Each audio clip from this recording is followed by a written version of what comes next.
Hey guys, Doug from Pinetree Line Outdoors here in beautiful Northern Ontario, Canada. Please consider checking out my channel. Link will be in the description box below. Now check out my brothers Jim and Jeremy on Trails We Hike.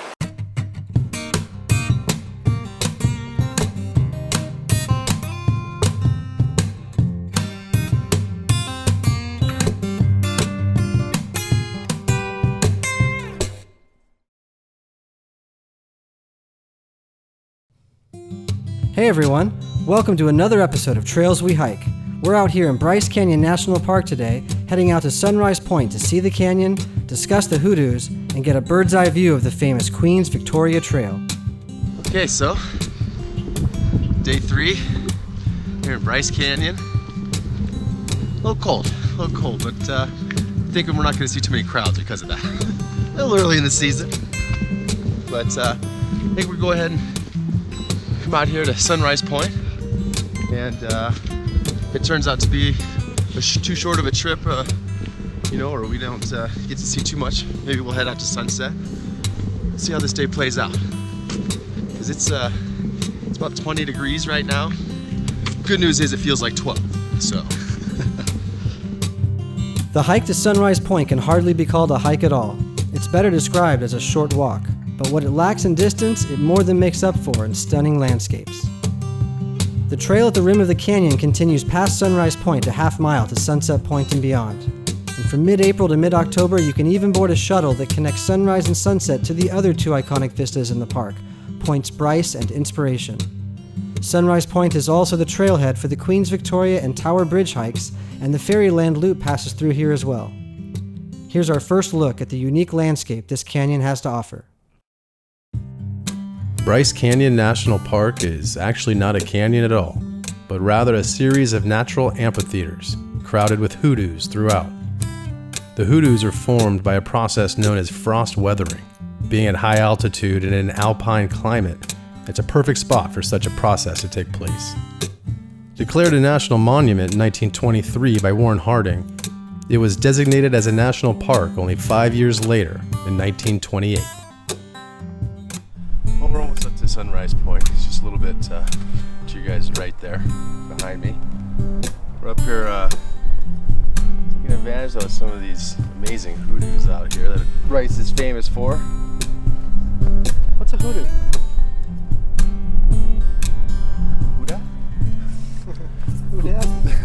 The hoodoos are these pinnacle-ish looking spire rock formations we see. So basically the distinctive rock formation that looks like Bryce. We see a picture and go, oh yeah, that's Bryce Canyon.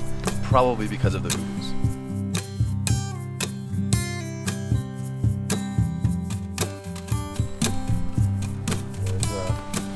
There's plenty to be seen out here. That's for sure. All right, well, let's get up to the point. Let's get to the point. Here's the point.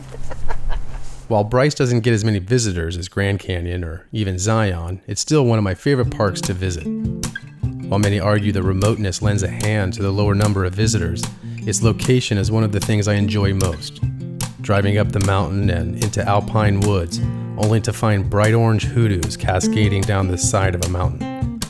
It's a breathtaking experience, waking up while camping in an alpine forest, walking only a couple miles, and be suddenly transported to a seemingly another world. I agree. It almost has a Martian feel to it, with a little bit of Yosemite evergreen sprinkled on top and a meandering trail carving a winding path through the soft orange particles that dust the canyon floor. I was surprised to find that Bryce Canyon was my favorite of the Mighty Five of Utah, and I can't wait to come back and hike from sunset to sunrise along the Navajo Loop and Queens Victoria trails. All right, well, we're here at Sunrise Point.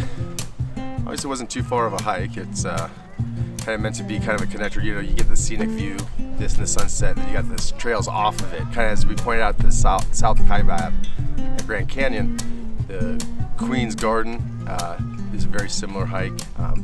Actually, if you wanted to do something like that, a really cool hike would be to start at the Navajo Loop and take that down. Instead of looping it all the way back around on the west side, take that down, and then you can come back and hit the Queen's Garden, coming back this way, back up, and end your day here at the Sunrise Point. So just have an epic hike and then end it with this. So something that we'd like to do. Unfortunately, part of that's closed right now, just being early in the season. So yeah, after April, you got shuttles that also can take you around. So you can park here, take the shuttle down to where you want to start your hike, and come up and just have an amazing day. So but this one's hard to beat though. It's still a good day.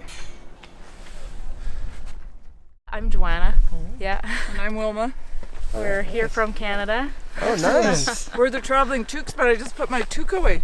No, you don't have to get it out. Nice. What part of Canada? We're halfway in between Thunder Bay and Winnipeg. Yeah. Just north of International Falls, Minnesota. Okay. If you know where the icebox of the U.S. is, that's where it is. Right on. Yeah. All right, well, it's good to meet you guys. Yeah, have a good hike. Yeah, have a good time. Have a Thanks. good trip. Yeah. Yeah.